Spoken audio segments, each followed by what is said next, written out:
વાળીનાથ ધામ મહાદેવ મંદિરના સુવર્ણ શિખર મહોત્સવમાં ગુરુ પુષ્ય અમૃત સિદ્ધિ યોગમાં મહાશિવલિંગની પ્રતિષ્ઠા વડાપ્રધાન નરેન્દ્ર મોદીના હસ્તે કરવામાં આવી છે. પ્રાણ પ્રતિષ્ઠા બાદ પીએમ મોદીએ જય વાળીનાથથી સંબોધન કર્યું હતું. પીએમ મોદીએ કહ્યું કે આજે ઘણા બધા જૂના જોગીઓના દર્શન કરવા મળ્યા. આ સાંભળતા જ લોકોમાં ભારે ઉત્સાહ જોવા મળ્યો હતો. પીએમ મોદીએ પણ ઉમેર્યું કે આજે તો વાળીનાથે વટ પાડી દીધો છે. અગાઉ ઘણીવાર અહીં આવ્યો છું, પણ આજે તો કંઈક અલગ જ વાત છે.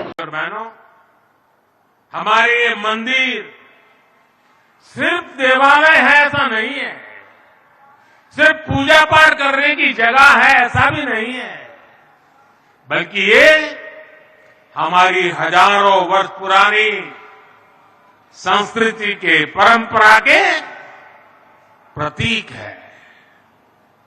हमारे यहां मंदिर ज्ञान और विज्ञान के केंद्र रहे, देश और समाज को अज्ञान से ज्ञान की तरफ ले जाने के माध्यम रहे हैं.